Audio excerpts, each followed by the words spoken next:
¿Me escuchan? ¿Me escuchan? Estoy solito, solito.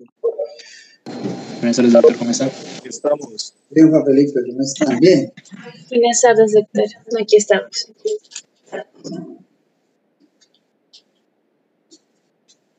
Bueno, entonces, yo quiero presentarles una serie de diapositivas que yo había preparado hace unos días, pero primero quiero que revisemos acá el sílabo, ¿sí? Para ver cómo vamos, dónde vamos, etcétera. Entonces vamos a grabar la clase y yo les voy a compartir. Bueno, entonces, hoy 26 de noviembre venimos acá, ¿sí? Estamos acá, componente de un proyecto de asesoría de realización de proyectos. Entonces, les quiero mostrar esto porque miren que la próxima clase sería el 9 de noviembre, porque el lunes próximo es festivo, ¿no es cierto? Y después hay otro festivo, según eso, porque el 23 de noviembre es la otra clase. En esa clase, miren que tenemos programada una segunda evaluación parcial, entonces por favor para que tengan eso anotadito, ¿ok? Entonces, por favor, para que tengamos esto, y pues ese día también vamos a seguir con lo del proyecto de investigación, y también quiero que veamos que hasta el 2 de diciembre tenemos para presentar el proyecto. Entonces lo que les quiero decir es que se nos está acabando el tiempo, estamos a 26 de octubre, bueno, prácticamente noviembre, un mes y medio, hasta menos de mes y medio para estar haciendo la socialización. Eso quiere decir que el proyecto pues lo debemos tener listo de aquí a al próximo encuentro, que es el 9 de noviembre, y empezar a ejecutar. Tendríamos del 9 de noviembre pues hasta el 30 de noviembre, bueno, para terminar la ejecución del proyecto. Pues, ¿qué me preocupa? Que pues de lo que habíamos quedado para hoy, solo 2 grupos mandaron lo que trabajaron, ¿sí? Y que otro grupo se deshizo, un grupo que pues se disolvió y van a empezar de cero. Entonces, solo 2 grupos, como les digo, me enviaron el trabajo. El uno fue el grupo de Jaime Adolfo Quiroga, y el otro el de Juan Felipe Caicedo. Entonces, los otros grupos no sé qué pasó. De todas formas, ahorita vamos a tener asesorías, porque la idea es que tenemos que avanzar. Pero bueno, permítanme, yo les voy a hacer una presentación, un momento del método científico, unas diapositivas que les quiero compartir, y ya nos metemos en la parte del proyecto y pues las asesorías. Bueno, entonces, este es Sagan, un científico que muchos de ustedes deben haber leído algo de él o escuchado algo de él. Él era un astrofísico de la NASA. Él fue el que fundó el laboratorio de investigaciones de propulsión a chorro de la NASA, y pues estuvo a cargo de varias misiones de la NASA, como fue la misión las veneras, que fueron las naves que se llevaron a Venus. Él había predicho que la atmósfera de Venus era una atmósfera enrarecida, y que pues debido al efecto invernadero, las temperaturas que este planeta emitía eran mayores a las que recibía, porque pues, la atmósfera de Venus era una atmósfera con muchos gases de efecto invernadero. Entonces todos los años, los millones de años que ha recibido insolación solar, este planeta pues ha hecho que se haya acumulado energía, que sea una atmósfera con casi 1000 grados centígrados de temperatura, y además de esto las presiones atmosféricas son muy altas. Bueno, entonces Carl Sagan, uno de los grandes difusores de la ciencia, él escribió muchos libros, entre ellos el más conocido Cosmos, que muchos de ustedes pues han visto la serie original de Carl Sagan, y ahora pues la nueva versión que está haciendo Tyson, Neil Tyson, de la misma obra de Carl Sagan. Bueno, entonces Carl Sagan decía que la idea de que Dios es un hombre más grande de lo normal, con una barba flamante, que se sienta en el cielo y cuenta la caída de cada gorrión, es ridícula. Pero si por Dios uno se refiere al conjunto de leyes físicas que gobiernan el universo, entonces claramente hay un Dios así. Este Dios es emocionante, insatisfactorio, no tiene mucho sentido rezarle a la ley de la gravedad, dice Carl Sagan. Entonces, esto es muy importante, hablar sobre la tipología de los proyectos de investigación. Esta es la tipología que Colciencias o el Ministerio de Ciencia y Tecnología en ese momento ha adoptado para el país, y es tomada pues de la OCDE, a la organización a la que pertenecemos desde hace un par de años. El presidente Juan Manuel Santos logró incluir el país en esta organización, igual que la disposición de la UNESCO. Entonces, vean que hay una serie de proyectos de investigación científica que comprende el trabajo creativo llevado a cabo de forma sistemática para incrementar el volumen de conocimiento, incluido conocimiento del hombre, la cultura, la sociedad y el uso del conocimiento para crear nuevas aplicaciones. Entonces, esto es lo que ustedes están haciendo. Ustedes están haciendo un trabajo creativo para incrementar el volumen del conocimiento. Sus propuestas de investigación van a permitir esto. Y pues en este momento pues las propuestas que he leído se han dedicado al conocimiento del hombre, se han dedicado al conocimiento de ustedes, de cómo están durmiendo, de la calidad de sueño, y cómo se están adaptando a esta virtualidad, a la educación con herramientas virtuales. Bueno, y dentro de esto hay una investigación básica, que a esta es la que, pues, en el caso mío, pues trato de dedicarle la mayor parte del tiempo, y consiste en trabajos experimentales o teóricos que se emprenden principalmente para obtener nuevos conocimientos acerca de los fundamentos de los fenómenos, es decir, el porqué de las cosas, y hechos observables sin pensar en darle ninguna aplicación o utilidad determinada. Esa es una investigación básica. Se busca entender el porqué de las cosas, y no se le busca una aplicación inmediata. Eso luego puede ocurrir, la aplicación de ese conocimiento. Independientemente del área de conocimiento, su principal objeto es entonces la generación de conocimientos con dos finalidades. La primera, ampliar el volumen del conocimiento existente, lo mismo que vimos acá, de un fenómeno o un hecho observable. La segunda tiene como objetivo incrementar el volumen del conocimiento disponible sobre una problemática con el fin de promover el entendimiento para a futuro desarrollar una solución, una aplicación. Entonces, por ejemplo, conocer el ciclo de vida de un parásito, los que vimos esta mañana, eso en un principio fue investigación básica, ¿sí? Saber cuáles eran los reservorios, si salían huevos o larvas, si esos huevos o esas larvas eran embrionadas o no, las características de ellos. Y miren que posteriormente ese conocimiento tuvo una aplicación en salud pública. Entonces de ahí se dictan las medidas de salud pública, que el lavado de las manos, el lavado de los alimentos, la cocción de la carne, la filtración del agua, el tratamiento del agua con químicos, y la desparasitación. Todas estas medidas salen a partir de un conocimiento básico. Y la investigación aplicada pues consiste también en trabajos originales realizados para adquirir nuevos conocimientos. Sin embargo, está dirigida fundamentalmente hacia un objetivo práctico específico, o sea, que tiene una aplicación.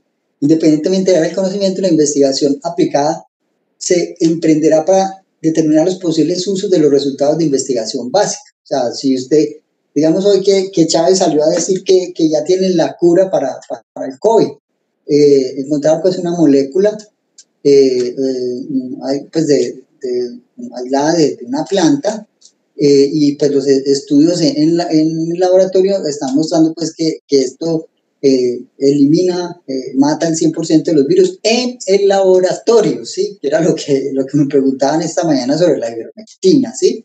Entonces, mire que este conocimiento es básico, ahora se le está buscando una aplicación, pero hay que hacer ahorita el escalado, hay que modelar. Entonces él dice que ya envió todos los resultados a la OMS, a la OPS, que para que le den aval a los resultados y empiecen pues la producción masiva y la distribución. Eso no es así, eso no puede ser así.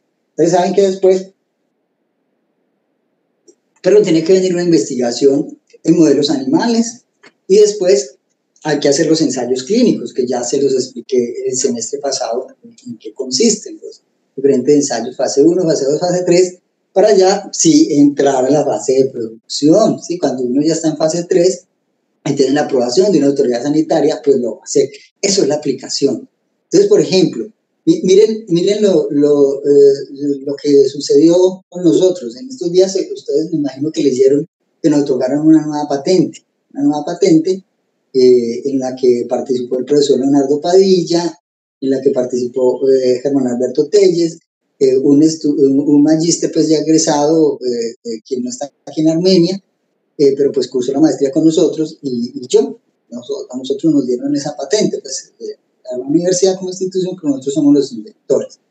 ¿Y en qué consistió? Miren, nosotros empezamos haciendo investigación básica, empezamos estudiando la curcumina, ¿sí? Empezamos estudiando la curcumina, entendiendo esta molécula y determinando si ella tenía algún efecto sobre el virus dengue en modelos in vitro, y sí, encontramos que sí. Y además en la literatura se menciona que la cúrcuma o la curcumina tiene efectos sobre muchos virus, empezando por el virus hermanitos del dengue, como el virus de la encefalitis japonesa, como el virus de Zika, como el virus del VIH, el virus de la hepatitis B. Muchos virus tienen esa curcumina, tiene efectos, también tiene efecto antitumoral, antiinflamatorio, bueno, un montón de cosas. Eso es el conocimiento básico. Luego, nosotros también nos pusimos a buscar en unas plantas de aquí en la región si tenían aceites esenciales y si sus aceites esenciales tenían algunas propiedades biológicas, y encontramos que sí, que los aceites esenciales de una planta que se llama el orégano de monte tenían actividad frente a hongos, pues son frente a bacterias, pero sobre todo frente a hongos, son muy efectivos esos aceites esenciales. Y el cuento de los cucarrones, que ya les he contado la historia muchas veces. Nosotros en los cucarrones encontramos unos péptidos con actividad antimicrobiana. Entonces hasta ahí todo eso es investigación básica. Encontramos que esas moléculas existen, que están allí, pero quisimos darle una aplicación a esos tres conocimientos y los integramos, y entonces decidimos hacer una formulación combinando esos tres productos para hacer un ungüento o una crema, y pues hicimos las preparaciones, miramos la estabilidad, cómo se comportaba una frente a la otra, etc. Y si mantenía cuánto tiempo se mantenían en la crema, pues para mantener almacenada en la oscuridad, en todas estas cosas. Y finalmente hicimos ensayos de la crema en animalitos. Entonces se les indujo una herida a los animalitos, y se comenzó a darles tratamiento a los animalitos con esta crema, a ver si sanaba la herida y si evitaba las infecciones, o si daba una infección la curaba. Entonces eso ya es una aplicación de ese conocimiento, ¿sí? Entonces esto es todos los resultados de investigación básica que hemos hecho en el grupo por más de 20 años. Ya logramos una formulación para determinar nuevos métodos o formas de avanzar en objetivos específicos predeterminados. Su principal objeto es adquirir nuevos conocimientos orientados hacia un objetivo práctico en específico, ¿sí? Entonces el tratamiento de heridas contaminadas, para lograrse considerar todos los conocimientos existentes y disponibles para solucionar problemas específicos. De eso se trata entonces la investigación aplicada. Dada la falta de comprobación de sus afirmaciones, las religiones en general quedan como simples opiniones de origen del cosmos y además comparamos su concepción de fenómenos naturales con hechos perfectamente definidos por la ciencia. No solamente quedan como opiniones, sino que además resultan sumamente absurdas. La religión que hoy se toma como verdad absoluta fue muy probablemente una simple opinión de un hombre que no tenía la menor idea de cómo funciona la naturaleza. Eso lo dice Dante Averici en Los retos de la razón. Bueno, y estos son unos videitos sobre el método científico que yo quiero que veamos que son muy ilustrativos. Me parece que son muy didácticos para estos fines de esta asignatura. Entonces, ya vamos a esperar que cargue.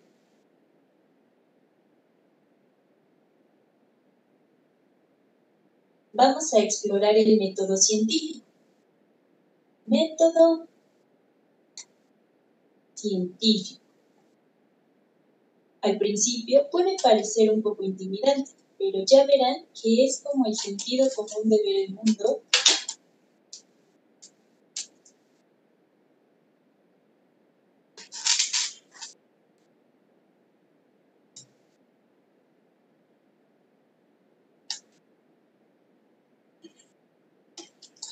Ven que algo sucedió.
Muchachos, ¿me escuchan?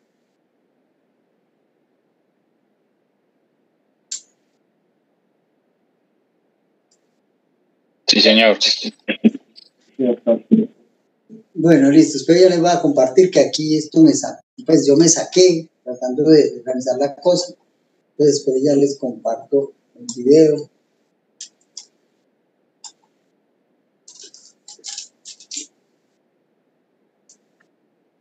Fíjese que va pensando.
¿Me escuchan ahora? ¿Sí? Ahora sí.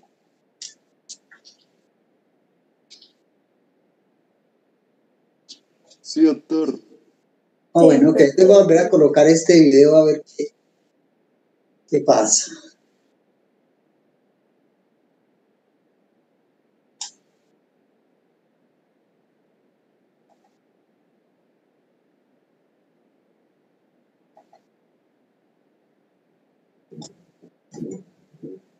vamos a explorar el método científico. Método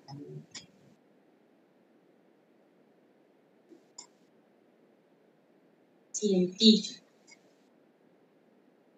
Al principio puede parecer un poco intimidante, pero ya verán que es como el sentido común de ver el mundo y de lograr un progreso entendiendo el mundo y sentirse bien con ese progreso de entendimiento del mundo. Vamos a ver un ejemplo tangible y con eso veamos cuáles son los pasos del método científico. Se encontrarán que cada paso es particular de diferentes maneras, pero todas llegan al mismo punto. Si observan algo sobre la realidad, pueden decir: bueno, déjenme intentar obtener una explicación del por qué ocurre eso, y después intentarán probar esa explicación. Entonces, es muy importante que tengan explicaciones que se puedan probar para ver si son verdaderas. Pueden seguir probando, pero si no son reales, probarán otra explicación. Si es verdadera, pero no explica todo, bueno, nuevamente tratarán de explicar más.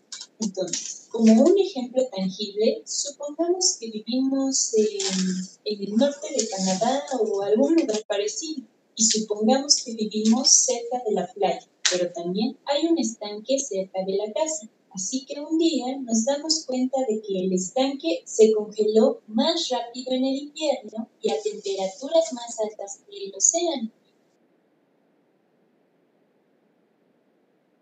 Esa sería nuestra observación. Así que el primer paso es que hacemos una observación. Observación. En este caso en particular, la observación es que el estanque se congela a temperaturas más altas que el océano y se congela más pronto en el invierno.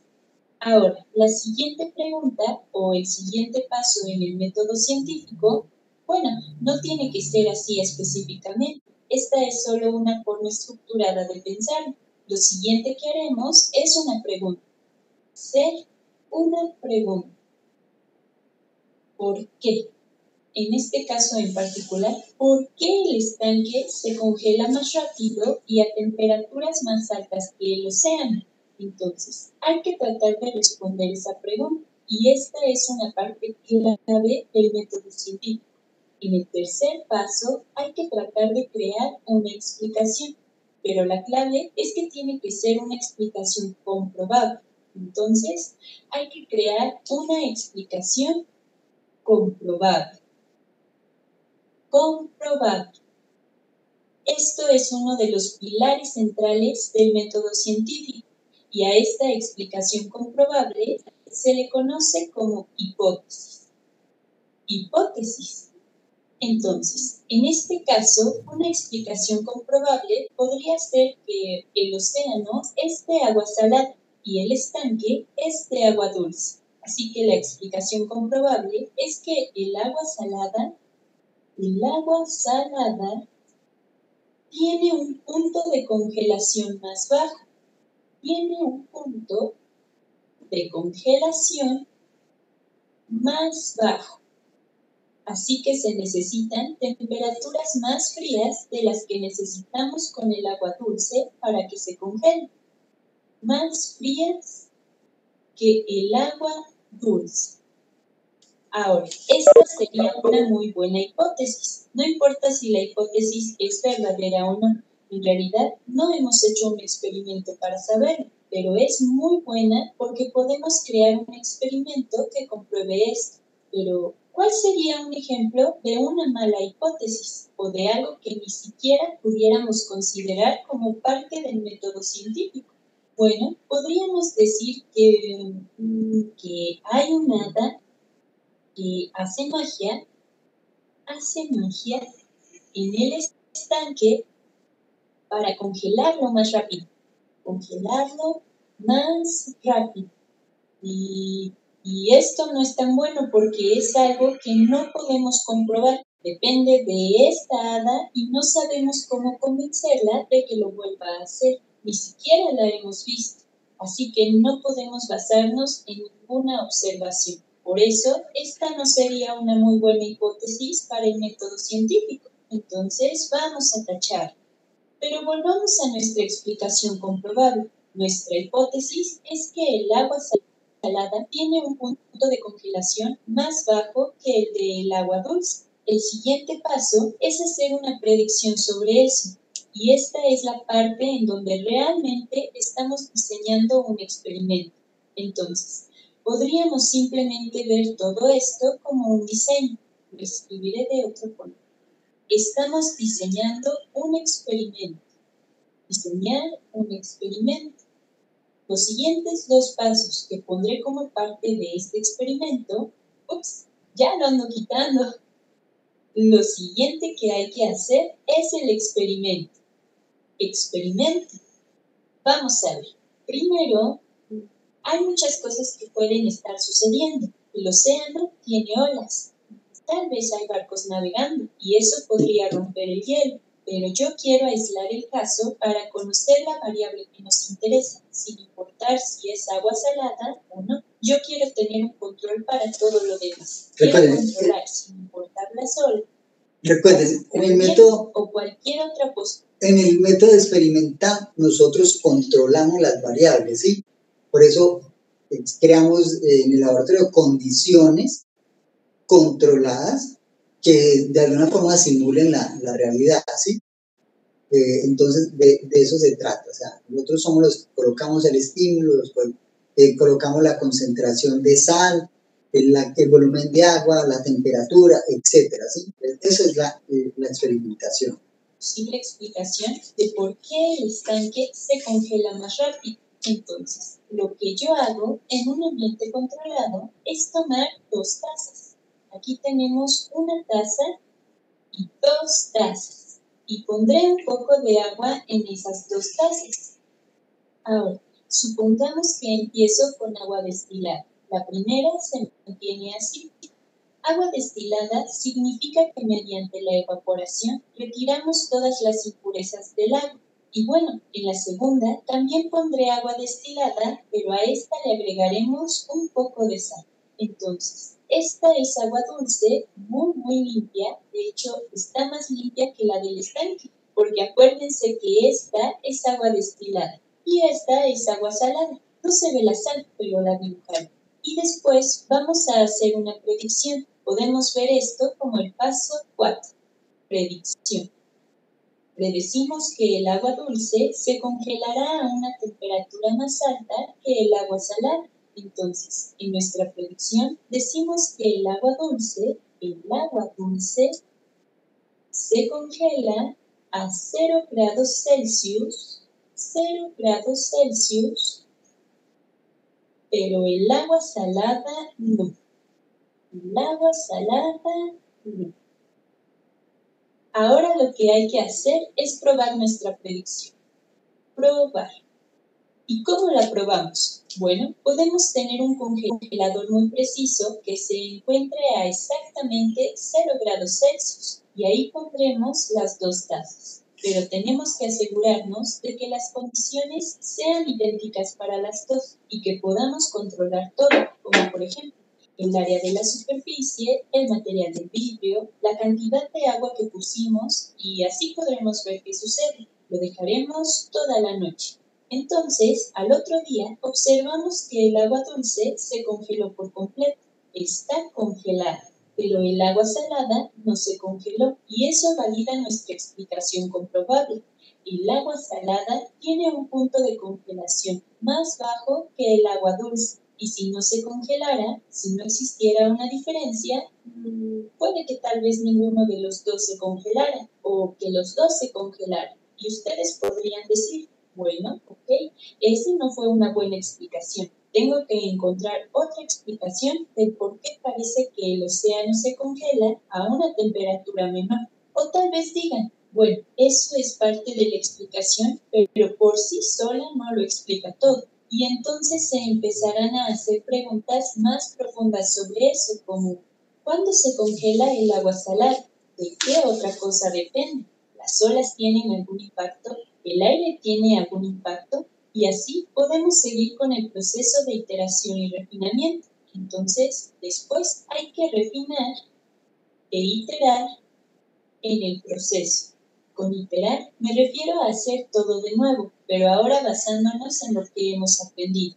Así logramos llegar a una explicación comprobable más refinada, o tal vez llegaremos a más experimentos con los que podemos entender mejor la diferencia entre el agua dulce y el agua salada, o tal vez tratemos de hacer otros experimentos para explicar qué es exactamente lo que hace la sal en el agua para que sea más difícil de congelar.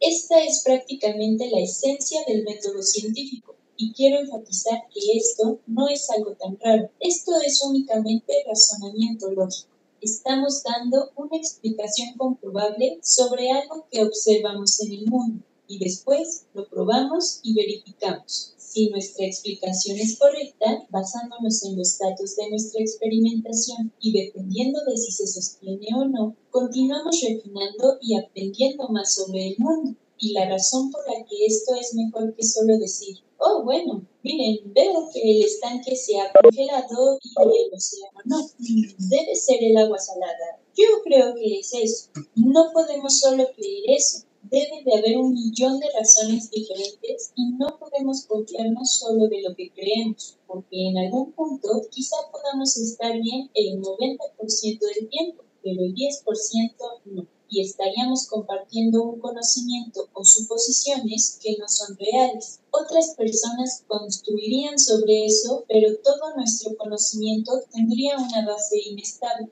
Por eso el método científico se asegura de que nuestra base sea firme. Y los voy a dejar con el caballero que muchas veces se considera el padre o uno de los padres del método científico. Él vivió en el Cairo y en lo que ahora es Irak, hace aproximadamente 1000 años. Fue un famoso astrónomo, físico y matemático. Y su frase es muy poderosa, porque aún se aplica actualmente. El deber del hombre que investiga los escritos de los científicos. Si aprender la verdad es su objetivo, si aprender su... Déjenme empezar de nuevo, así lo haré más dramático. El deber del hombre que investiga los escritos de los científicos, si aprender la verdad es su objetivo, es hacerse a sí mismo un enemigo de todo lo que lee y atacarlo desde cualquier lado. También debe sospechar de sí mismo mientras realiza su examinación crítica sobre eso. Así, él podrá evitar caer en cualquier prejuicio o indulgencia. Hassan ibn al-Haytham, conocido en Occidente como Al-Hazen. Él nos dice que seamos escépticos, y no solamente escépticos de lo que otras personas pueden escribir o leer, sino también incluso de nosotros mismos. Y otro aspecto del método científico que es súper importante es que si alguien hizo una hipótesis, la probaron y obtuvieron un resultado, para que sea una buena prueba y una buena hipótesis, ese experimento tiene que ser reproducible. Alguien puede decir, oh, solo ocurre una vez cada 100 años y por eso pasó ese día. No, tiene que ser reproducible. Y reproducible es la clave, porque entonces otro científico escéptico como ustedes puede decir, déjame ver si puedo reproducirlo. Déjame no nada más creerlo solo porque esa persona parece que es inteligente y porque dicen que es verdad.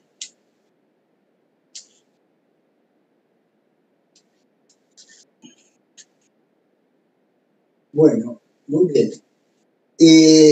Muchachos, comentarios,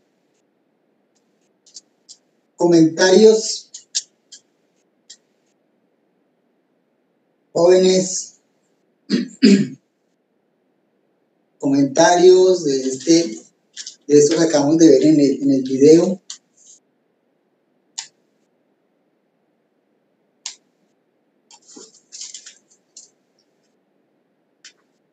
Bueno, entonces yo les voy a hacer una pregunta. Voy a coger aquí a cualquiera. Juan Francisco Amaya. Juan Francisco. Buenas tardes, doctor. ¿Qué hubo, Juan Francisco? ¿Cómo estás? Doctor. Bien, Juan Francisco. ¿Entendiste el experimento? Sí, doctor. Pues las conclusiones que me quedan son como que hay muchas cosas que son observables en el mundo si uno simplemente prestara más atención y dejara de intentar explicar las cosas de formas más complicadas, extravagantes. No sé si me hago entender. Juan Francisco, dame un ejemplo con esta situación que estamos viviendo de la pandemia del COVID. Por ejemplo, listo. Las personas en su conducta social. Muchas personas no se cuidan y a pesar de que ha sido demostrado pues, con estudios científicos de que cómo es el método, cómo es la propagación, cómo es la transmisión del virus, las personas siguen haciendo fiestas, yendo incluso a discotecas así clandestinas y siguen reuniéndose muchas personas. ¿Sí? Ese sería un ejemplo, pues, no solo de cómo se tienen que hacer estudios para confirmar las cosas en un ambiente controlado, como lo han hecho, sino que también se debe tener un cierto respeto por esto que ya fue demostrado. No podemos decir, no, yo no creo eso porque sí. Cuando uno de pronto no tiene el conocimiento o no reconoce cómo es que se hacen esos estudios. Listo, Francisco, muchas gracias. Sara Gaviria. Sara, buenas tardes, Sara.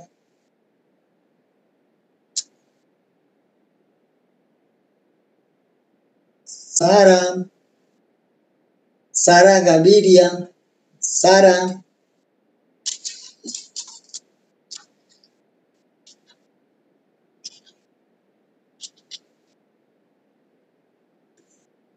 Bueno, según Sara, dejó prendido el computador y se fue. Bueno, Valentina Patiño. Valentina. Buenas tardes, doctor. Hola, Valentina, ¿cómo estás? Muy bien, gracias. Valentina, esa investigación, ese ejemplo pues, que nos dieron en este video, ¿eso tú lo consideras investigación básica o aplicada? ¿Y por qué?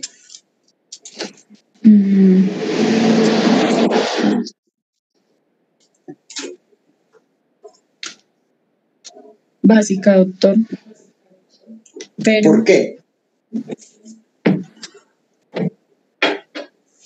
porque consiste en trabajos experimentales o teóricos que se obtienen como para obtener un nuevo conocimiento. ¿Y eso tiene utilidad? Aplicación.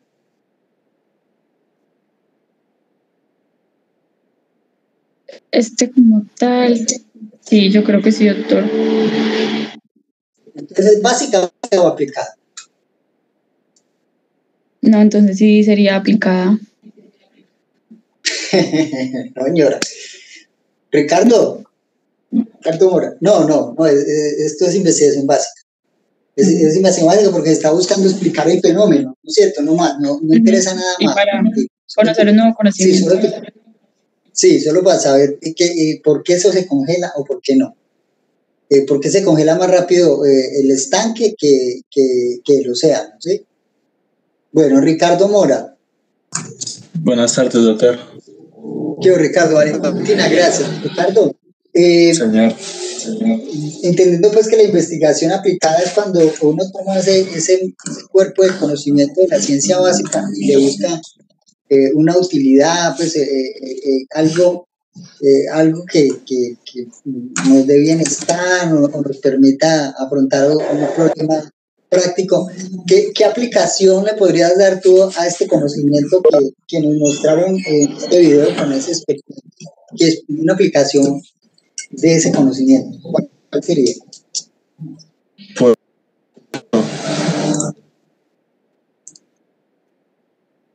Ricardo, se fue. Ricardo, no te escucho. Doctor, ¿me oye? Sí, señor. Sí, ¿Sí? Listo. Doctor, Sí. pues se me ocurriría a mí que de No, Ricardo, se te escucha entrecortado. sí, doctor, es que tengo problemas con el internet. Bueno, Ricardo, entonces tranquilo, gracias. Entonces, escuchemos a alguien que quiera voluntariamente responder esa pregunta. Es decir, ¿qué aplicación le podrían dar a este conocimiento que se acaba de adquirir con la observación y la experimentación?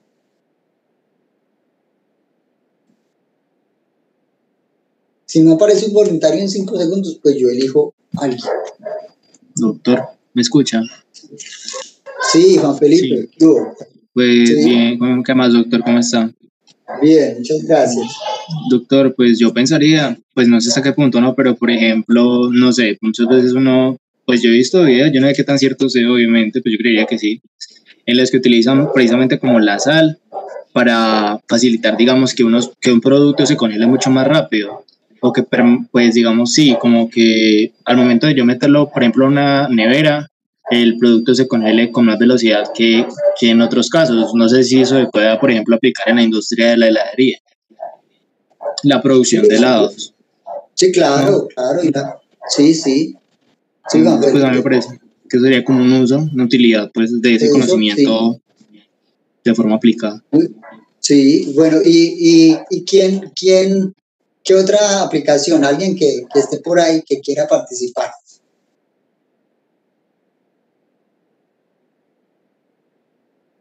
¿Alguno de ustedes ha pasado el invierno en Europa o en Estados Unidos? Profe, Muchachos. unas posibles... Escucha ahí, profe. Sí, Miguel Ángel, cuéntame. Pues no sé, yo sé que la sal la utilizan para descongelar la nieve, pues en los caminos. Eso, sí. Entonces ¿Y cómo, esa y podría ser, cómo serviría este conocimiento para eso, Miguel Ángel? pues de cierta forma, accidentes, porque pues, por ejemplo, como lo utilizan para descongelar el hielo que se produce en las carreteras, lo cual pues de cierta forma aumentaría la accidentabilidad pues en estos sectores, en estas zonas geográficas. Entonces, de cierta forma, pues sería como una medida preventiva para la comunidad. Sí, porque entonces, pero mira la aplicación del conocimiento básico. Lo que vemos con el conocimiento básico es que la presencia de ese soluto, pues, de esa impureza, en este caso la sal en el agua, hace que se congele a temperaturas mucho más bajas, ¿no es cierto?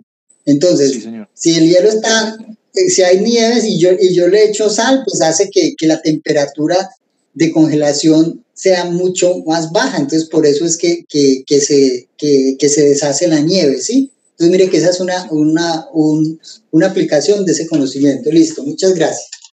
Bueno, entonces, les quería compartir como ese video de esa que tenían esta presentación. Bueno, aquí está lo de los experimentos controlados. Y vamos a ver un momentico sobre diseños de un experimento, ¿sí? Esta parte. También de este mismo portal de Khan Academy. Ustedes recuerden que es uno de los portales gratuitos más exitosos en el mundo de enseñanza. Esto se lo creó un tío que para explicarle una tarea de álgebra a su sobrina hizo un video, se lo mandó y luego se lo publicaron, eso volvió súper exitoso y ahora es una de las academias de enseñanza más prestigiosas. Los experimentos son el corazón de todo progreso científico. Si imaginamos esta línea como el conocimiento básico,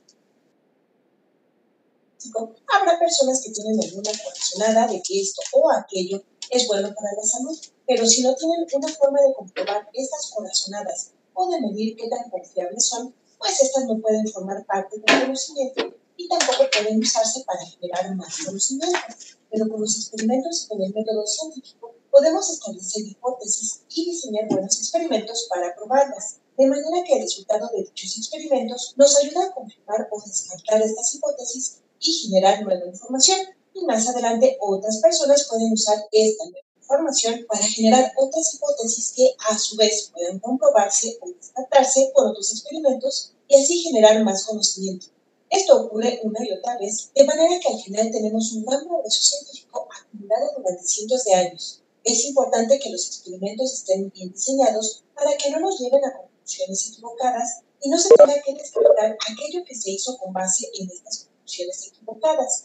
Aquí la pregunta clave es cómo diseñar bien los experimentos. Este es un campo de estudio muy amplio, pero en este video veremos solo una introducción a este tema. Comenzamos con una hipótesis. Vamos a suponer que tenemos la hipótesis de que una cápsula hecha con los pétalos de cierta flor mejora la rapidez al correr. Lo importante de cualquier hipótesis es que tiene que ser comprobable, así que tenemos que pensar en cómo podemos comprobar esta hipótesis. Para probar la hipótesis, digamos que vamos a dar la cápsula a algunos corredores y comparar el tiempo que tardan en correr 100 metros antes de tomar la cápsula y después de tomar la cápsula. Y si mejora el tiempo después de tomar la cápsula, entonces podemos pensar que la hipótesis es correcta. Pausen el video y piensen en si les convence este experimento para probar la hipótesis. La realidad es que este experimento tiene varios problemas. Uno de ellos es que no especifica cómo vamos a seleccionar a los corredores. Y si al darles la cápsula mejora su velocidad, ¿cómo sabemos si esto se debió realmente a que tomaran la cápsula y no se debe a otra cosa? Quizá la dieta que tienen es lo que causa la mejora, o quizá la mejora se debió a que tienen zapatos nuevos, o podría ser algo psicológico llamado efecto placebo, que ocurre cuando las personas toman algo que piensan que les va a ayudar y que resulta que les ayuda, aunque lo que estén tomando sea una cápsula que no contenga nada adentro o sea una pastilla de azúcar. ¿Cómo podemos evitar este tipo de errores? Pues podemos tener dos grupos de corredores. Estos grupos van a tener corredores que hayan sido elegidos aleatoriamente de la población de corredores. ¿Por qué la elección es aleatoria? Porque si no lo hacemos así, podemos tener un sesgo implícito al elegir a los corredores. Quizá elegimos a corredores cuyo tiempo de carrera está mejorando y los colocamos en el grupo que tomará la cápsula. Así que la asignación de los corredores a los grupos debe ser aleatoria. La razón para tener dos grupos es que un grupo va a tomar la cápsula con la sustancia que nos interesa probar y quizás se vean tentados a no dar cápsula alguna a este grupo y dejar pasar algunos meses y analizar si hay alguna diferencia en el tiempo que tardan los corredores en recorrer 100 metros en comparación con el tiempo del grupo que no tomó la cápsula. Pero hay que ser cuidadosos, porque si este grupo no toma la cápsula y este grupo sí, entonces es posible que este grupo tenga efecto placebo y su tiempo mejore por esa razón, como una profecía autocumplida. Aquí tenemos que dar una cápsula a este grupo también, pero la cápsula de este grupo estará vacía, aunque por fuera se verá igual que la cápsula del otro grupo. Otra idea que hay que tomar en cuenta al diseñar estos experimentos es que deben ser doble ciego, lo que significa que debemos ser ciegos, entre comillas, ante dos cosas. La primera es que ninguna de estas personas debe saber a qué grupo pertenece o qué tipo de cápsula toma, ya que si las personas de este grupo saben que están tomando una cápsula vacía, entonces es posible que no funcione el efecto placebo. Y la otra cosa a la que se debe estar ciego es que los investigadores a cargo de observar a estos corredores y de darles las cápsulas no deben de saber con qué grupo están trabajando, ya que si lo hicieran, es posible que se comporten de forma diferente y den pistas inconscientes que hagan saber a los corredores a qué grupo pertenecen. Imaginemos que tomamos en cuenta todas estas cosas, por lo que parece que diseñamos un buen experimento y encontramos que al comparar a las 10 personas de este grupo contra las 10 personas de este otro grupo, al cabo de 3 meses, los corredores de este grupo tienen una mejora del 5% en su velocidad de carrera, mientras que los corredores de este otro grupo tienen una mejora del 10%. Sí. Esto es suficiente para concluir que quizá nos veríamos tentados a decir que sí, pero es en este momento cuando entra en juego la estadística, ya que hay cierta probabilidad de obtener estos resultados al azar, que por casualidad hayamos elegido a las personas que van a mejorar por sí solas su rendimiento y que la cápsula no hace nada. Hay todo un campo de estudio de estadística inferencial que se aprende en los cursos de estadística y se encarga de estudiar este aspecto. En resumen, lo que hacemos es que suponemos que la cápsula no hace nada y nos preguntamos cuál es la probabilidad de tener este tipo de resultados para 10 personas o cuál es la probabilidad de tener esta diferencia en este intervalo. Si esa probabilidad resulta ser muy pequeña, entonces podría sugerir que la cápsula sí tiene algún efecto.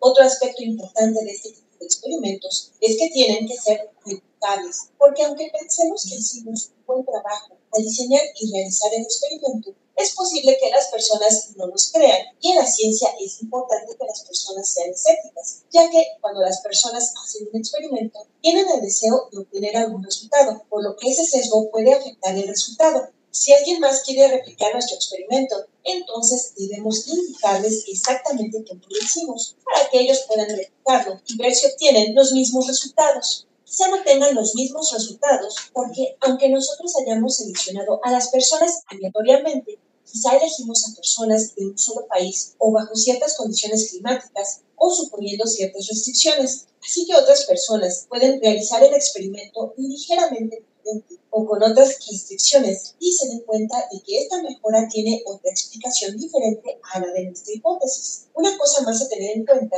es que mientras más grande sea el tamaño de los grupos con los que realizamos el experimento, más robustas serán las estadísticas que encontremos. Estas muestras no solo deben ser más grandes, sino también más variadas y diversas en cuanto a edad, género, ubicación geográfica y etnicidad. En resumen, todo el progreso científico se da cuando se diseñan buenos experimentos y se es muy riguroso en cuanto a la realización de dichos experimentos. Esto que comentamos en el video es apenas una introducción sobre qué debemos considerar al diseñar estos experimentos, y conforme ustedes avancen en sus carreras científicas, los invito a que observen los experimentos de otras personas y vean cómo han sido diseñados. Quizá muchas veces se den cuenta de que los experimentos no fueron tan rigurosamente diseñados como deberían ser. Nos vemos en el siguiente video. Muy bien, entonces, si observan,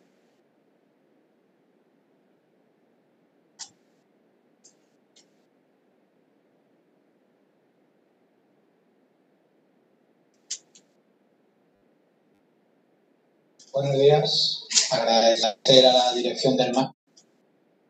es que lo que digo que esta barrita, para quitar esta barrita, es un problema. Hacer la invitación. Esta barrita. Bueno, entonces, ahí está pues el link, ya se los mandé también a su correo, pues al chat. Pues mire que con este video volvemos a esto, pues con lo de la reproductividad. El deber de un hombre que investiga.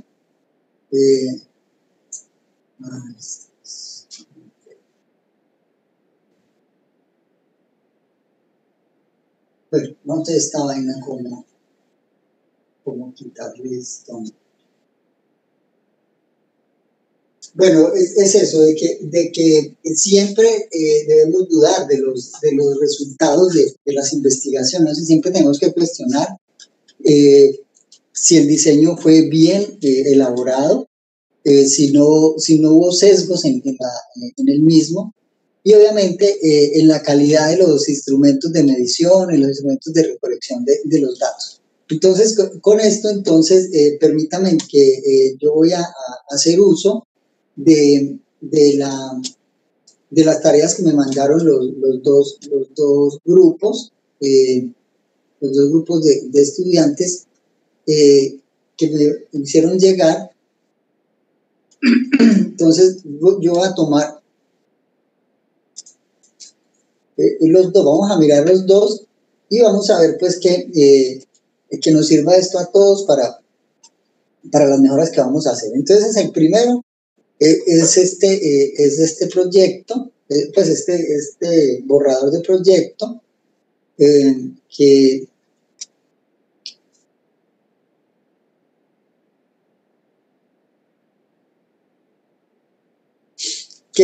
decidieron titular Influencia del sueño en el rendimiento académico de los estudiantes de medicina de la Universidad de Quito. Entonces, aquí están pues los datos de identificar, ellos trabajan sobre el formulario, y esta es la pregunta, ya la voy a ampliar un poquito.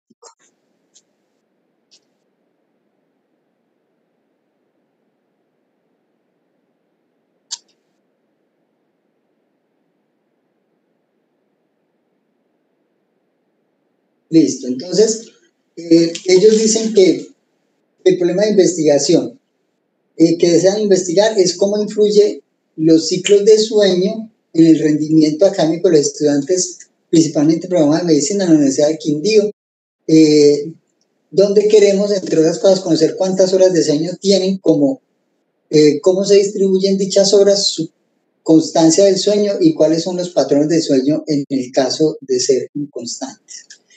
Bueno, ¿cómo surgió la idea? Entonces la idea surgió a partir de una lluvia de ideas en la cual todos dimos propuestas de proyectos que nos parecían importantes llevar a cabo hasta que elegimos el presente proyecto, ya que nos pareció una idea oportuna para su realización debido al conocimiento de primera mano que tenemos sobre el tema y al mismo tiempo luego de una búsqueda completa de información sobre la problemática de investigar y su posterior lectura. Antecedentes no escribieron nada, aquí es el marco teórico, ¿sí? Entonces aquí hay que hablar sobre la, pues la definición del sueño, qué es el sueño, qué es el dormir, cuál es la importancia del sueño, cuáles son los ciclos del sueño, cuáles son los ciclos circadianos del sueño, qué se considera un sueño normal, cuántas horas debe dormir una persona, pues según las diferentes definiciones de una organización de salud, bueno, según cualquier agencia de estas reguladoras, describir los trastornos del sueño, las implicaciones que tienen esos trastornos del sueño en el rendimiento académico, buscar estudios similares en estudiantes de otra, pues del mundo, o si hay casos particulares de estudiantes de medicina, pues se buscan y se colocan allí. Y también pues la metodología que utilizaron o las conclusiones que llegaron, esa es la parte de antecedentes. La justificación es explicar el por qué es importante. Entonces dice, puesto que nos parece muy importante conocer la influencia del sueño en los estudiantes de medicina, sobre todo por el estereotipo del estudiante de medicina que no duerme y que nunca descansa. Entonces aquí estamos partiendo ya de una afirmación, ni siquiera es una hipótesis, sino que estamos afirmando. Entonces, con eso también hay que ser cuidadosos cuando estamos escribiendo. Conocer qué tan cierto es y cómo afecta el rendimiento académico para mejorar la estructura del sueño y llegar a una solución de mejora, que mejore la eficiencia y la productividad de los estudiantes. Objetivos. Entonces, encontrar la relación que existe entre los ciclos del sueño de los estudiantes de medicina y su rendimiento académico. Pero realmente, pues, este es un verbo en infinitivo, digamos, que serviría, pero es que a mí es encontrar la relación, y si no la encontramos, entonces perdemos el año, ¿sí? Entonces, digamos que ese encontrar nos está comprometiendo ya con un resultado, ¿sí? Y recuerden que los objetivos son compromisos, entonces yo creo que más bien cambiar ese encontrar por describir o por analizar, algo así. Y luego los objetivos específicos tienen que también empezar con un verbo en infinitivo y ayudar a responder el objetivo general, lo que no se está cumpliendo acá. Entonces el objetivo específico no empieza con el en infinitivo, comienza con un artículo, cómo la distribución de las horas de sueño puede llegar a afectar los ciclos de sueño. Entonces ustedes pueden colocar aquí el principio, determinar si la distribución de las horas de sueño puede llegar a afectar el ciclo de sueño. Bueno, eso está un poco mal redactado y cómo estos se relacionan con la efectividad, no. Este sería uno. Este sería otro objetivo, obviamente empezando con un verbo en infinitivo. ¿Cómo la cantidad de horas de sueño afectan directamente la productividad académica de los estudiantes de medicina? Tampoco está en un verbo en infinitivo. Conocer el consumo de sustancias energéticas, tampoco, porque, bueno, sí, empezó con un verbo en infinitivo, conocer el consumo de bienes. Entonces, ese conocer, digamos que tampoco se aconseja como verbo, porque de objetivo, porque es que conocer uno nunca llega a conocerlo todo, entonces de pronto es determinar el tipo de sustancias energéticas consumidas por los estudiantes de medicina para no dormir o para aumentar su rendimiento, algo así. Bueno, y la metodología, digamos que ellos se fueron hasta la metodología aunque pues no habíamos hablado de esto, ¿no es cierto? Habíamos dicho que hasta la justificación, pero bueno, ellos van hasta metodología. Pero entonces con estos dos videos que hemos visto y lo que hemos hablado sobre el método científico, vamos a ver que esta es la parte más importante del proyecto, ¿sí? ¿Cuál es la metodología que utilizará? ¿Cuáles son los instrumentos?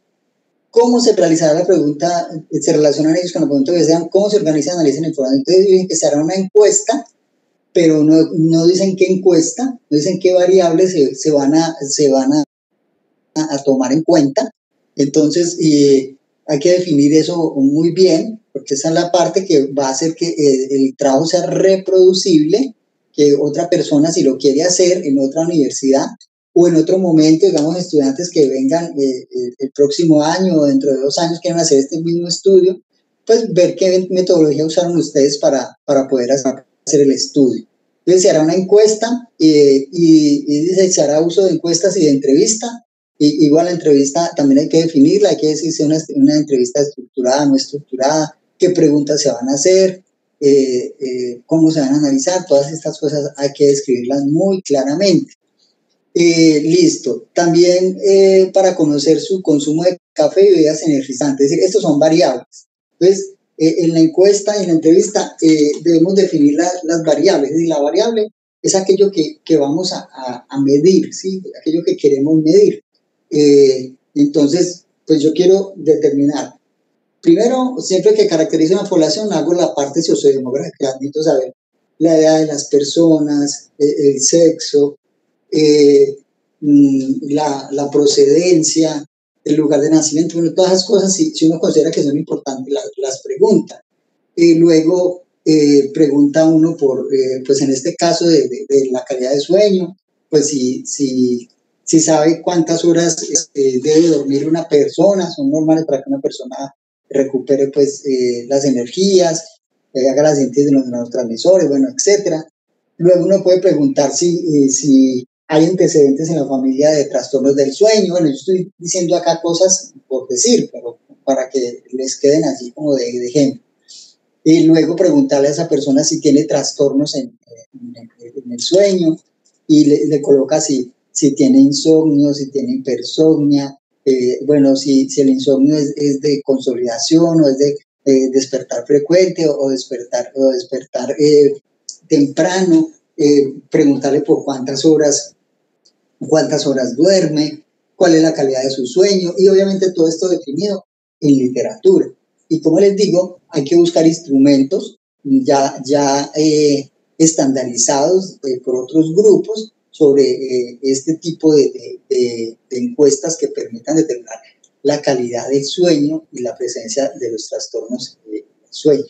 Igual el consumo de bebidas energizantes, café, té, chocolate, todas estas sustancias que pudieran alterar el patrón del sueño. Y también pues preguntar la frecuencia, la cantidad, porque no es lo mismo tomarse un café en la mañana que tomarse un café a las 10 de la noche. Entonces todo eso hay que tenerlo muy claro. Como les digo, es muy importante la definición de la metodología que se va a utilizar. Como instrumento para la recolección de datos se usará el correo electrónico. No, esto es una herramienta, no es un instrumento. El instrumento será o la encuesta, pues la encuesta que vayan a iniciar, y la entrevista, las preguntas de la entrevista. Esos son los instrumentos. Se relacionará con la pregunta de investigación debido a que se tomarán estos datos para poder relacionarlos con los objetivos y así llegar a una respuesta más completa. Entonces hay un ejercicio que facilita esto y es el siguiente. Uno llega y coge el objetivo número 1, entonces uno dice, para responder al objetivo número 1 vamos a utilizar la siguiente metodología y la describe. Para el objetivo número 2, la siguiente. Para el objetivo 3, tal. Y finalmente pues vamos a decir la información, cómo se va a organizar y qué tipo de manejo se va a dar, si se van a sacar frecuencias, porcentajes, medidas de tendencia central, como las medidas de dispersión, si se van a hacer algunas asociaciones, etc. Entonces esto hay que colocarlo acá. Y también siempre debemos definir la N, porque aquí en ningún momento me han dicho a cuántas personas van a encuestar, ¿sí? y por cuánto tiempo. O sea, eso también hay que colocarlo acá. Resultados esperados, bueno, entonces esto, ellos ya están haciendo una afirmación acá. Bueno, impacto esperado, se espera que con este proyecto la Facultad de Ciencias de la Salud, y en especial los estudiantes del programa de medicina, modifiquen sus conductas de sueño y mejoren esperando lograr eficiencia y rendimiento. Bueno, ok. Luego ellos siguieron, pues lo hicieron todo, llenaron todo el formulario, población beneficiada, los estudiantes, proyección. Entonces ellos dicen qué es lo que quieren hacer después, continuar con el desarrollo de proyectos de interés educativo y con un único horizonte de lograr la formación de un nuevo conocimiento basado en evidencia para la comunidad, además de enfocar dichos proyectos a ámbitos que el día a día convivimos, etc. Bueno, colocaron los nombres de cada una de las personas, hoja de vida del equipo de investigación, pues ahí pueden colocar que no hay nada, y listo. Bueno, aquí colocaron las alianzas estratégicas. Entonces aquí, según le entiendo a Esteban y al grupo, es que ellos van, la alianza estratégica son los representantes de todos los grupos, con ellos van a hacer las encuestas, pero pues no, como les digo, en la actualidad no se ha dicho nada. Bueno, aquí, entonces recuerden que en el cronograma nosotros colocamos la medida de tiempo. En este caso, pues meses no van a ser, sino que van a ser semanas, y debemos colocar X en el tiempo que vamos a tener, ¿sí? Entonces, diseño de proyecto, presentando el proyecto. Recuerden que es sobre lo que vamos a hacer durante el desarrollo del proyecto. Bueno, esta es la dirección, y nos faltó el presupuesto, ¿no? Todo el presupuesto, o sea, a tablero. Pero bueno, yo felicito pues al grupo, pues porque ya tenemos algo sobre qué trabajar, algo de lo que yo puedo hacer observaciones, a Esteban, a Juan Felipe, a María Camila, a Juan Felipe. Entonces, pues muy bien por haberse atrevido, de eso se trata. Bueno, no sé si tienen algún comentario, muchachos. Esteban, sí, doctor. Juan Felipe, sí, señor. Bueno, doctor, pues principalmente nosotros queríamos, pues bueno, le agradecemos la retroalimentación, vamos a tener muy en cuenta. La verdad es que queríamos hacer como un borrador y verificar cómo estábamos, y pues para sí mismo corregir. Sí, pues, esa es la idea. Entonces, queríamos como preguntarle, en el caso del presupuesto, si en determinado punto no vamos a realizar gastos directamente, porque vamos a utilizar metodologías que la verdad son gratuitas y que no van a implicar un gasto directo, pues debido a la situación actual, ¿no? Pues que no nos va a implicar a nosotros una movilización ni nada. De pronto lo del internet, pero eso sería importante relacionarlo, o usted, ¿qué nos diría en ese caso? Claro, Juan Felipe, sí, todo tiene un costo, todo tiene un costo. Entonces, el solo hecho de que ustedes se reúnan a pensar el proyecto, eso tiene un costo. Para poderse comunicar ustedes van a gastar los minutos de su celular, o el plan de datos, o el internet de la casa, ¿sí? Entonces, todo eso tiene un gasto. El computador, el uso del computador, pues tú ya lo tienes, pero ese computador tiene un costo, y digamos que tú puedes decir, no, ¿cuánto me costaría a mí alquilar una hora de un computador? ¿Sí? Entonces, que la hora vale 10,000 pesos, entonces calcula cuántas horas vas a usar el computador para tu trabajo, y entonces multiplica eso por 10,000, por 15,000, no sé, lo que valga lo que se estime una hora de alquiler de un computador, e igual de cuánto vale el tiempo de internet y estos asuntos. Entonces, sí, todo tiene un costo, igual que la energía eléctrica que se utiliza para poder trabajar en el computador. Entonces, eso tiene un costo, y hay que estimarlo, ¿sí? Hay que estimarlo, sí, porque lo que yo quiero con este proceso es que ustedes sean conscientes de que siempre vamos a contribuir con recursos en la ejecución de cualquier proyecto. Doctor, y otra pregunta, la última. Respecto a ello, pues, personalmente encontré, y gracias por las recomendaciones, encontré yo pues un estudio que se realizó obviamente en otra universidad y mucho más generalizado, pero me pareció un buen esquema. Nosotros podemos hacer uso del esquema, no obviamente la información de ahí, sino también nosotros pues ponernos en la situación y todo. No sería como tal pues un plagio, ¿no? Sino pues utilizar ese esquema, porque nos pareció muy organizado y muy completo respecto a lo que usted nos mencionaba ahora, pues que nos faltaba a nosotros.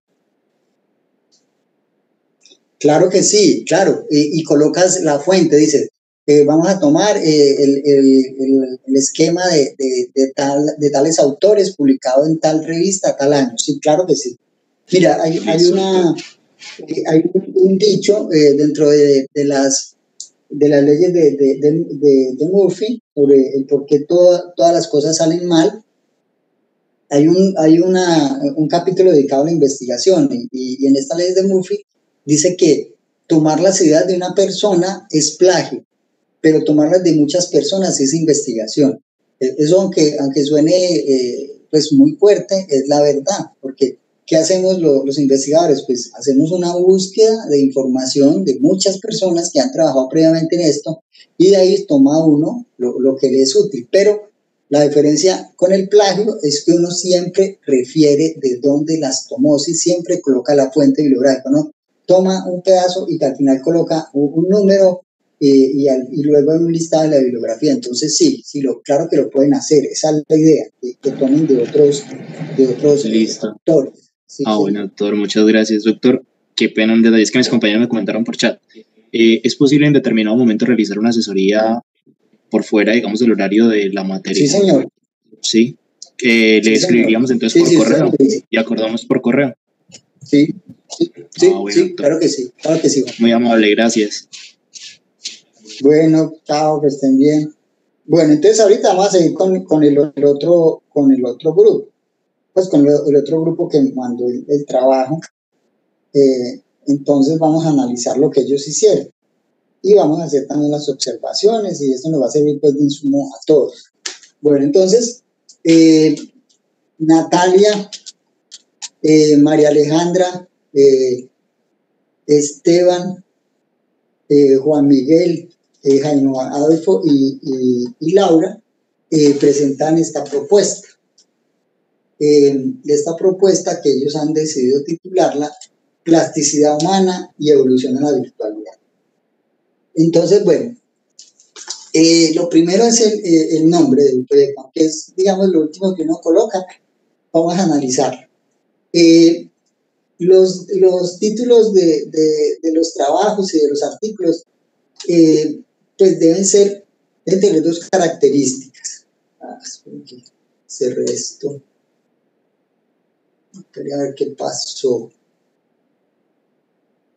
Esperen un segundo, yo vuelvo y abro el documento.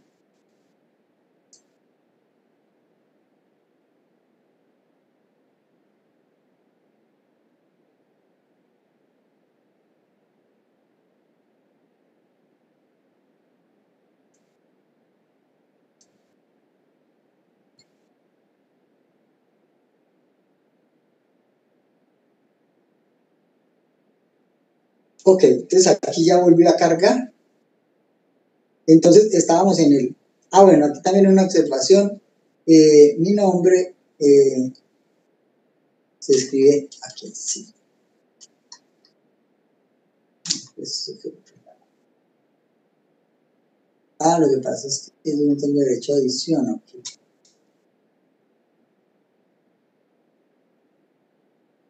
No, sí, lo que pasa es que no tengo derecho a adición, pero no me interesa. Entonces, mi nombre es J.H.O.N., ¿sí? John J.H.O.N. Carlos Castaño. Ok, Osorio.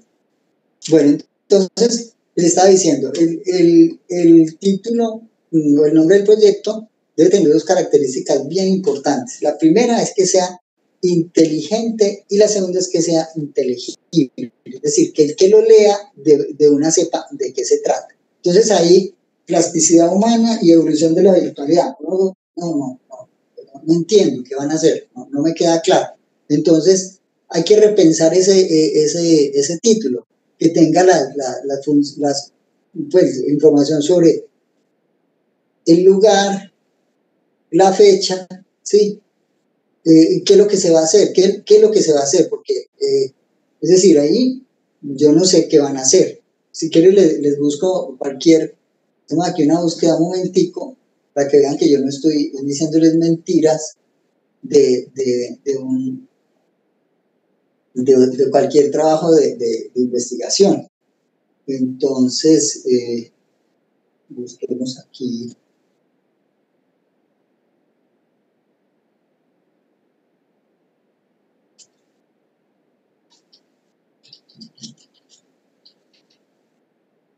Listo, entonces vamos a buscar un artículo.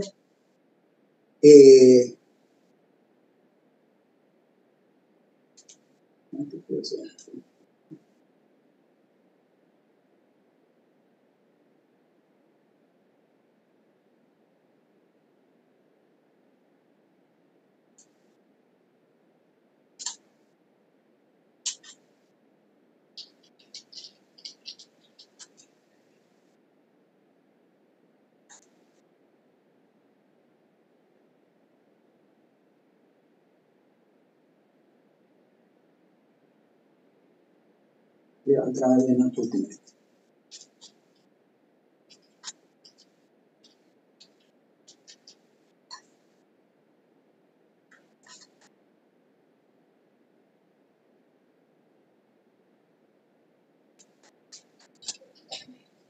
No, pues que yo sepa, no. Estoy como...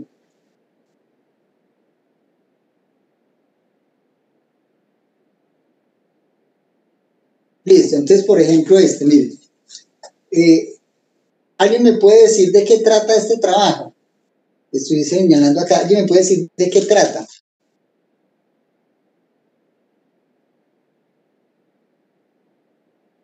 Sí. Doctor, sobre el diagnóstico serológico de toxoplasmosis y la estandarización del mismo proceso.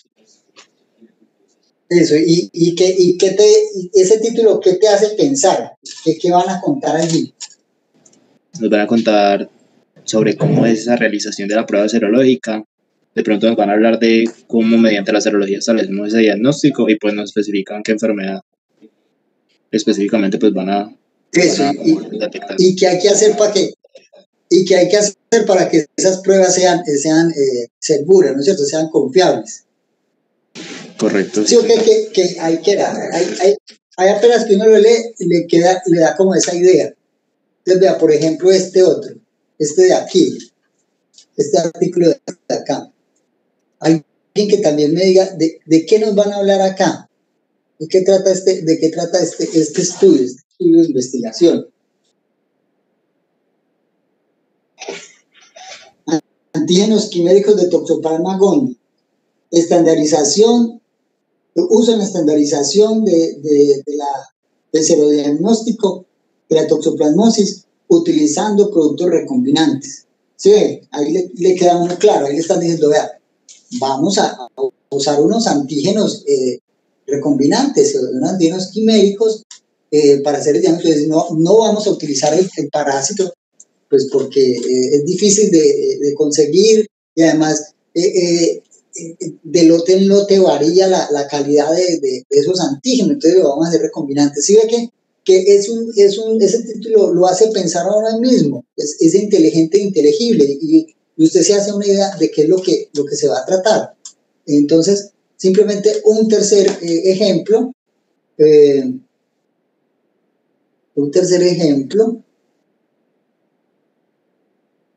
Bueno, nos vendimos aquí a todo lo de serología. También, desarrollo, optimización y validación de un test rápido de ELISA hecho en casa, basado en proteínas SAC1 y GRAC7 para detección serológica de infecciones de Toxoplasma gondii. Ahí uno se da cuenta qué fue lo que hicieron, qué es lo que nos van a entrar a contar. Entonces, a eso es que hago referencia del título, que hay que mejorar. Pero como les digo, esto es una retroalimentación para todos y obviamente pues dirigida al grupo que presentó la propuesta. Entonces, porfa, para que tomen nota, es decir, esto no, entiendan, no es un regaño, sino es una observación y les muestro ejemplos de cómo se debe hacer. Muy bien. Ok, le colocaron un nombre al grupo, muy bien, los otros no lo hicieron. Grupo de Investigación Estudiantil Médico Social, Ciencias de la Salud, los otros colocaron que eran ciencias sociales. Bueno, Entonces, nombre del proyecto, igual hay que replantear los problemas de investigación. Entonces, ellos, como problema, se hacen una pregunta, más que el problema, hacen una pregunta, porque el problema de investigación debería estar contextualizado. Me explico.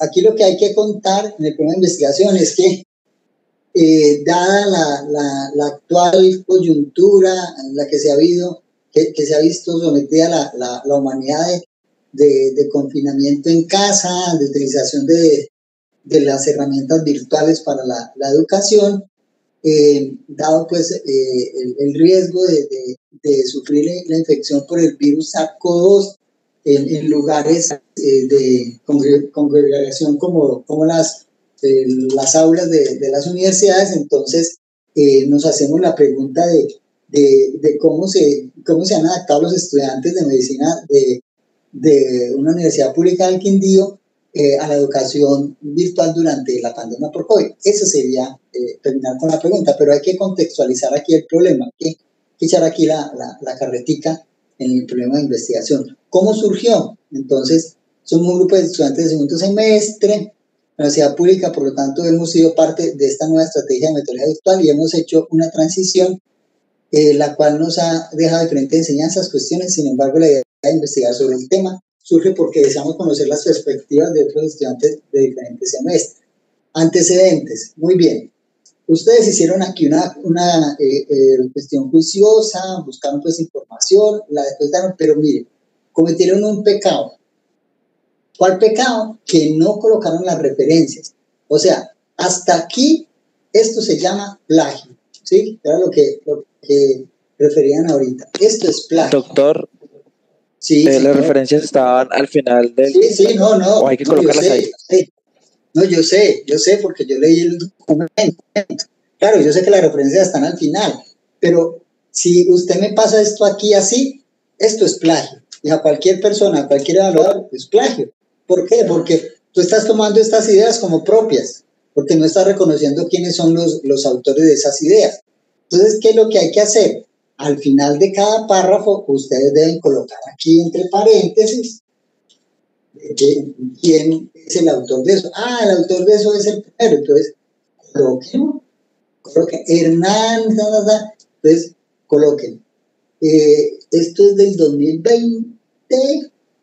Entonces usted coloca así para no perderse, ¿no es cierto? Usted coloca entre paréntesis, en el caso, 2020. Sí, se las acepto, pero recuerden que a mí me gustan son las tipo Vancouver. Entonces, cuando usted coloca el 1, pues yo sé que el 1 es la primera referencia que usted utilizó. O sea, yo supongo que es que es Herrera. O sea, este sería 1. Este sería, por ejemplo, estas referencias están mal hechas, ¿sí? Estas están mal hechas, porque esta revista Innovación Educativa, quién es el autor, cuál es el título, ¿sí? Entonces recuerden que para eso yo les enseñé a hacer las referencias el semestre anterior, es decir, eso no fue por cumplir ahí con el pénsul, no, sino que eso es para que les quede y ustedes estén preparados para esta asignatura. Entonces, miren, esta es la referencia, en la referencia es toda esta, hay que colocar a Huanca Arohuac JW, Supo Condori F, Zucari León R, Supo Quispe LA. Esos son los autores. Luego que coloco los autores, coloco el nombre. Entonces, la referencia bien hecha queda así. Pero ya les voy a explicar un momentico. Les voy a colocar aquí, entonces. Entonces, esta referencia de forma correcta es así. De la 2, esta es la referencia, 2 puntos. Y colocamos los autores. Esta barrita es la que la que me deja problema a mí. Listo. Vamos a tomar aquí un par de minuticos, pero es para que les quede claro cómo se hace la referencia, ¿sí?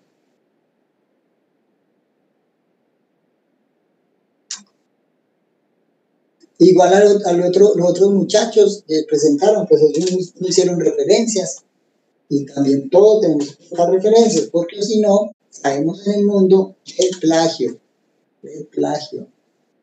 y pues yo tengo que enseñarles a estas cosas para que no vayan a caer en eso, y después cuando lleguen donde otro profesor, por ejemplo el doctor Colonia, y ustedes le pasan una cosa de esas así, mejor dicho, muchachos, los pone pero a voltear, llega y los acusa, manda una carta al programa o a la facultad o al consejo académico diciendo que ustedes hicieron plagio y los meten en una vuelta la horrible, tienen que conseguir abogado a defenderse. Entonces, muchachos, hagan caso, por eso yo les enseño, me tomo el tiempo de enseñarles aquí metodología de cómo deben hacer las cosas bien, para que después no me vayan a zarar la plaza por ahí arriba, ¿sí? Bueno, no es esto porque no me está pegando. Listo. Entonces, miren, esto nos convierte en JW y se va Jesús Dueña, ¿sí? Se va Jesús Dueña. Este se nos convierte en una F y se nos va Felipe. Chao, Felipe, chao. Aquí dice Reynolds, suerte, vea, como no le colocó la rayita en la mitad, entonces queda solo su cari R. Su cari R. Este señor Luis Alberto tampoco le colocó rayita, entonces el quispe se va. O sea, cuando ustedes sean autores y ustedes quieren que salga el apellido de su papá y su mamá, hay que colocar la rayita en la mitad, ¿sí? Entonces yo, por ejemplo, coloco JC, Castaño, bueno, eso está en inglés, yo lo pongo en español, Castaño, rayita en la mitad, Osorio. Si no coloco, el Osorio, el apellido de mi mamá desaparece, ¿sí? Desaparece. Entonces, por eso, si ustedes quieren hacerle el homenaje a sus madres, entonces, por favor, coloquen la rayita. Ok, después, entonces, colocamos el nombre del artículo. El nombre del artículo. Lo colocamos aquí y luego colocamos punto seguido. Y esto lo arreglamos. Listo. Esto lo colocamos en una letra más chiquita. Que quede igualito. Listo. Listo, punto. Y luego si viene el nombre de la revista. Pero el nombre de la revista tiene que llevar toda esta información, bueno, que la colocaron ustedes allí. Bueno, listo. Y pues en algunas ocasiones se puede colocar el DOI, pero esta revista no tiene, sí tiene dos, aquí tiene dos. Entonces, yo le puedo colocar esto aquí al final, el DOI, con todo el HT desde acá. Listo, entonces así me queda bien hecha la referencia, ¿sí? Acá, punto.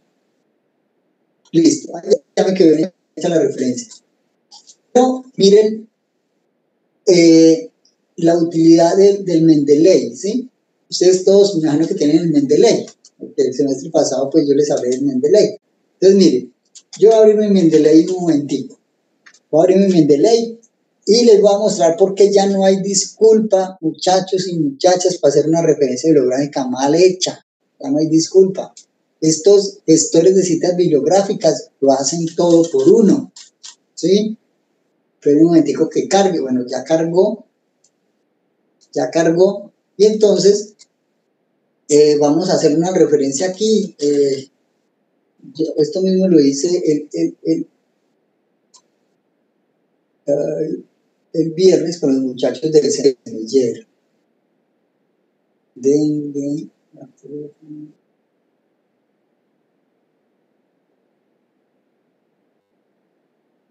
Listo. Listo, entonces miren, simplemente en esta carpeta voy a trabajar para no abrir otra carpeta y llenarme de carpetas. Entonces miren, ustedes llegan en una carpeta que ustedes llaman, en este caso, virtualidad, por ejemplo, enseñanza en medicina y virtualidad, ustedes llaman esa carpetica así, pues crean la carpeta aquí, crean la carpeta, una nueva carpeta, entonces, y van a llamarla virtualidad, en medicina, listo. Les quedó la carpeta y entonces ustedes van a adicionar el archivo. Vea, ustedes pueden adicionarlo manualmente. Entonces llegan, haz un artículo de revista, el título.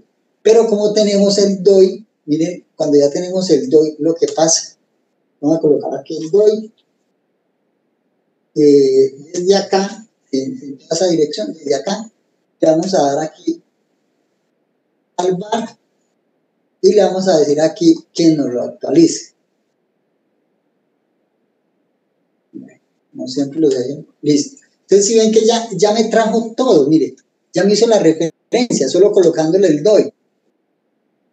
El problema social de la educación virtual militaria en tiempo está, los autores, la revista Naciones Educativas, año 2020, volumen Listo, y ahí me quedó. Y yo, cuando estoy escribiendo mi documento, pues es muy fácil. Yo cojo mi documento en Word y simplemente les digo que me lo... Está allí. Este documentico que ustedes me mandaron, que ustedes tienen allá en sus computadores.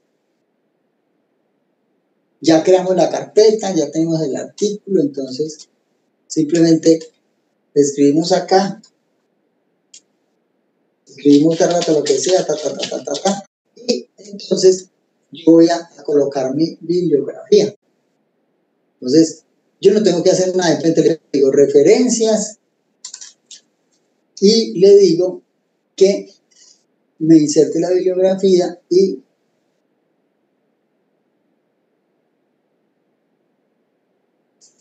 que me inserte una citación. Entonces yo le voy a decir que me busque con el DOI, esta, aquí, le quito esto, entonces él me dice que si es cierto, que le digo que sí. Mire, él me va a crear la referencia. Bueno, aquí me lo hizo al revés. Este es el listado bibliográfico, pero fue porque yo le di las órdenes al revés.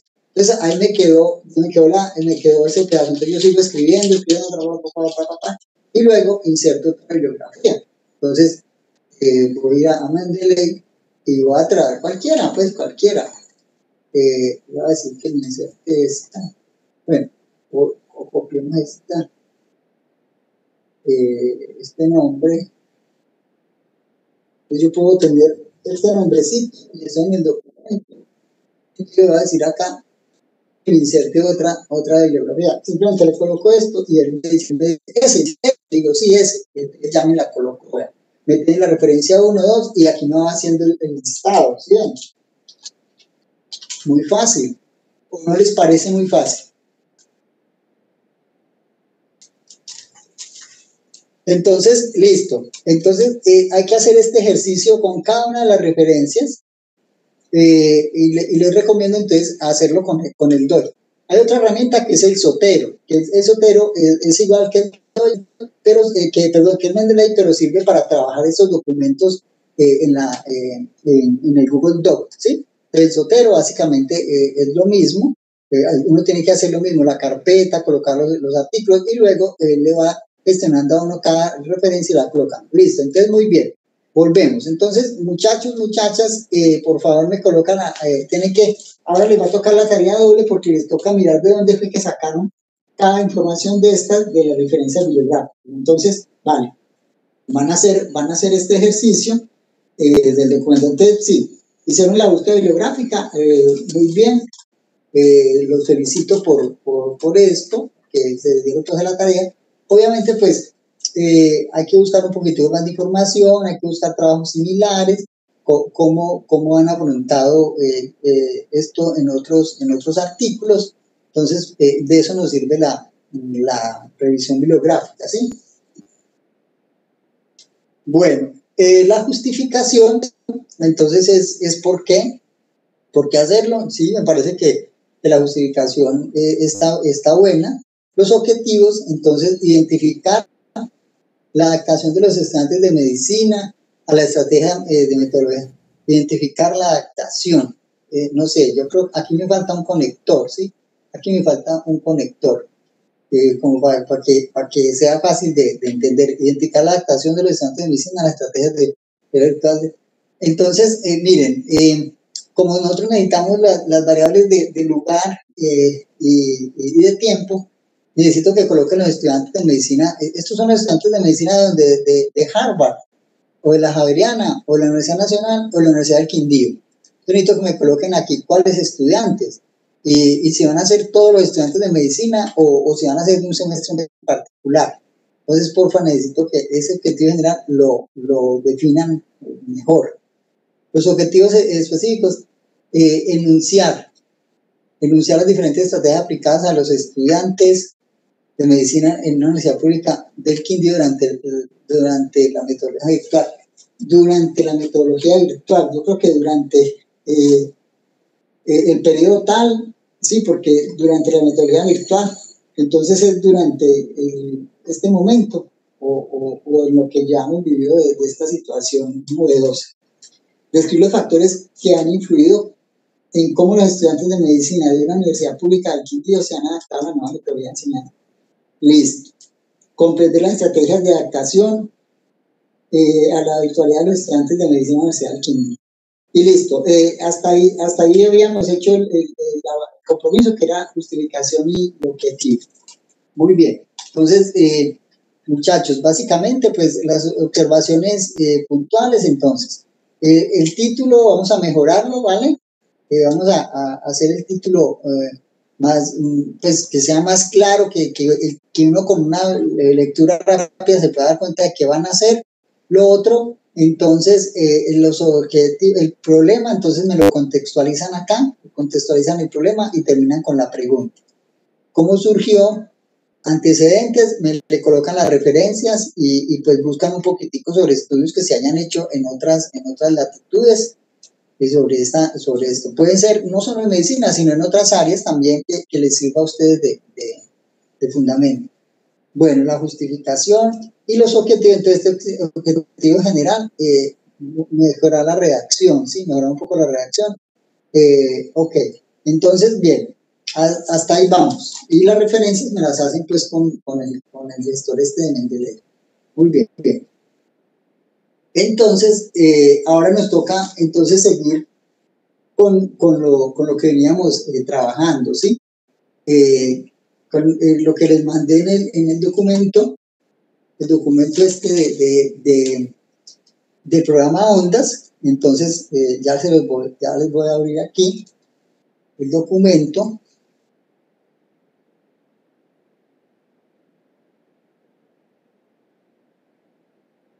El documento que entonces estamos en la partecita 3 y el 4, pues que es el formato.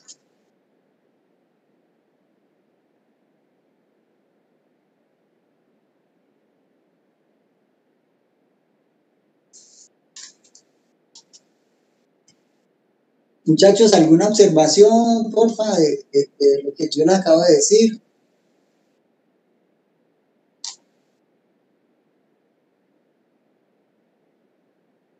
Listo, aquí estamos en el diseño. Sí.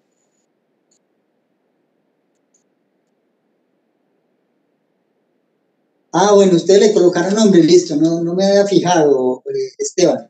Adomen, parece un nombre de un medicamento.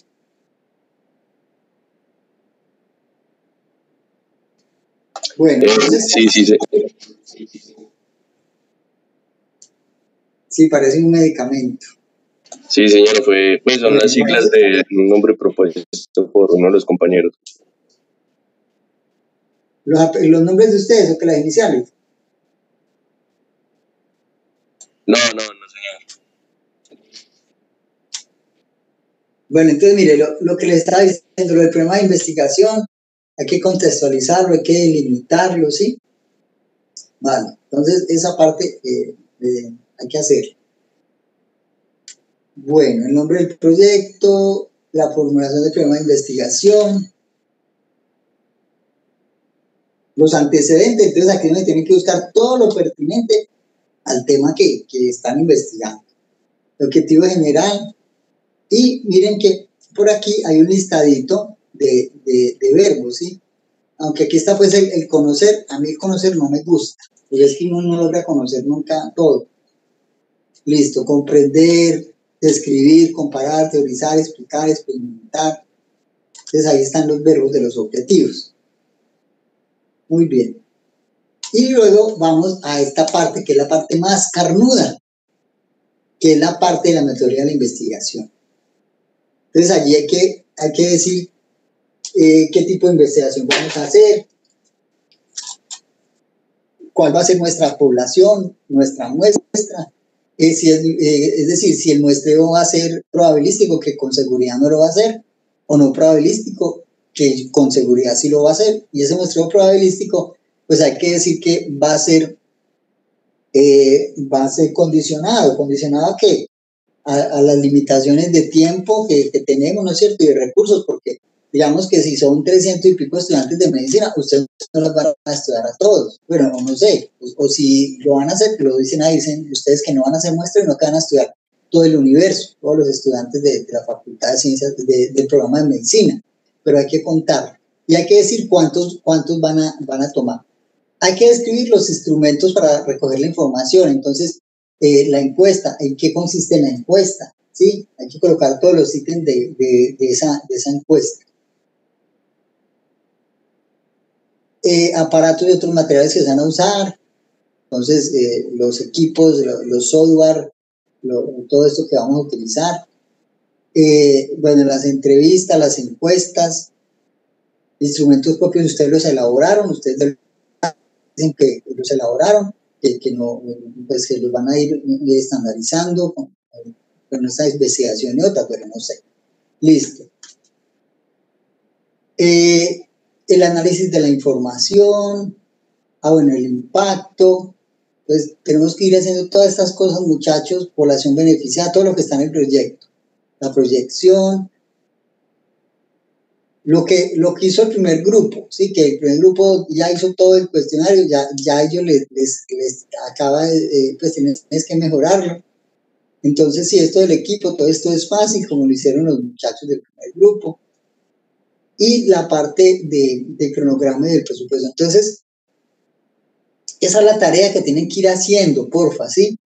Porque, como les digo, necesitamos tener el proyecto por sí, pues va a ser una nota, yo necesito tener el proyecto completico, y ya luego lo vamos a ejecutar.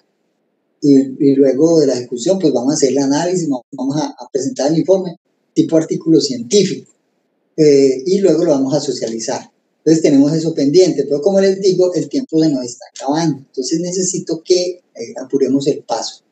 Entonces, nada, yo estoy disponible, ustedes me pueden escribir, me dicen, doctor, necesitamos una asesoría y nos ponemos de acuerdo, ¿vale?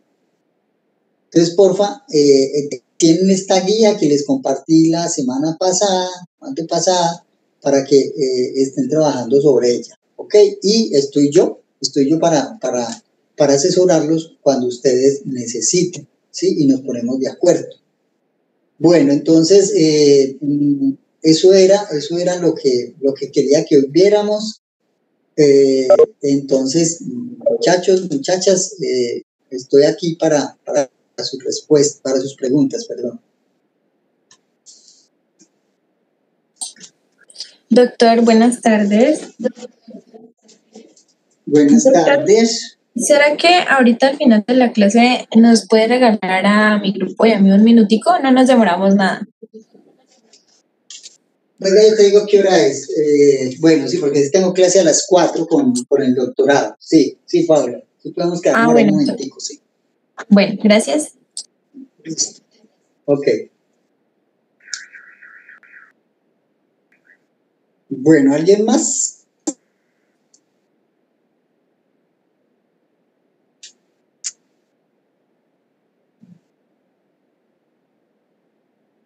Preguntas, comentarios.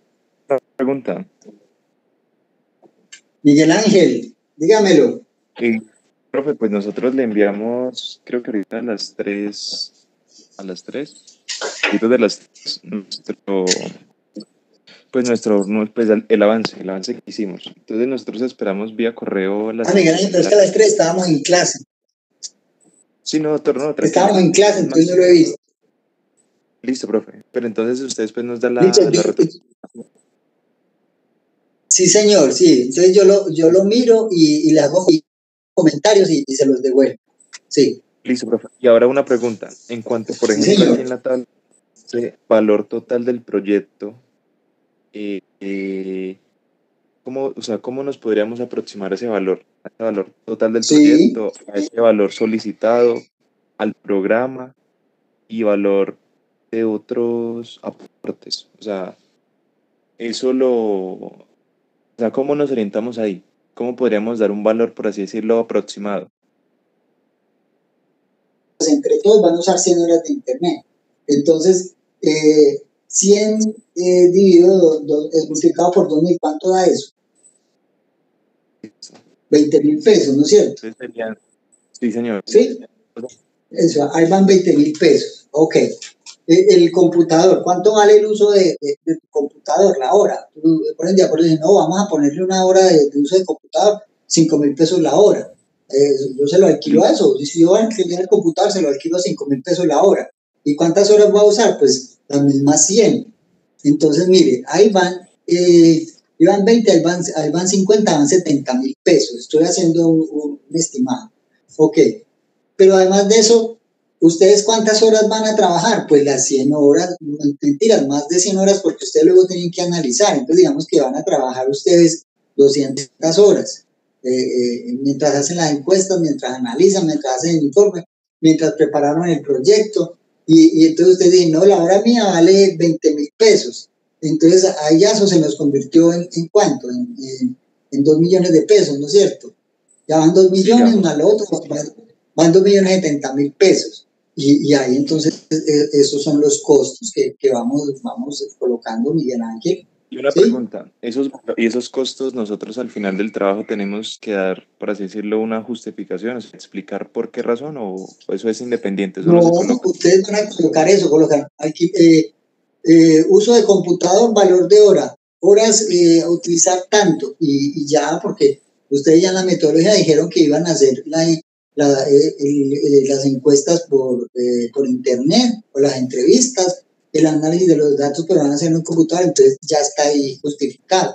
Miguel Ángel, ese tipo de información así puntual, eso lo pide el Sistema General de Regalías, pero no vamos a presentar un proyecto a las regalías. Cuando lo vayamos a hacer a regalías, ahí sí nos toca explicar cosita por cosita, decir que vamos a una punta de plástico de 50 microlitros y que no sé qué, y entonces que la vamos a usar para tomar 20 microlitros de la muestra y que la va a colocar en un vial, y bueno, no, pero en este caso es general, es una cosa genérica del año. Bueno, señor. Listo. Bueno, profe. Quedamos atentos, pues de todas maneras, nosotros ya hemos hecho algunas correcciones, pues con base a lo que le comentó a los otros compañeros. Muy bien, entonces me va a enviar otro documento, Miguel Ángel. Sí, yo creo que sí. Sí, pues para... Se puede, sí. Sí, claro, por eso no. Entonces, mándenme, dice, doctor, le mandamos haga caso omiso del envío anterior, ¿sí? Listo, profe. Bueno, señor, Listo. hasta luego. Ok, todos pueden hacer eso. Un procedimiento que vayan enviando los proyectos para poderlos revisar. Bueno, ¿alguien más? ¿Alguien más? Ok, bueno, entonces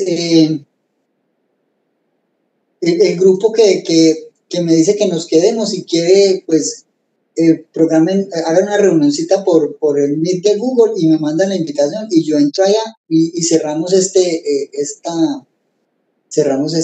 aula. ¿O se quedan? Pues sí, yo pienso que nos podemos quedar aquí. Igual creo que no nos demoramos mucho. Bueno, listo. Ok. Listo, bueno, muchachos, entonces a los demás, hasta luego. Y por favor, mándenme el documento. Y yo les hago observaciones y nos ponemos de acuerdo para conversar.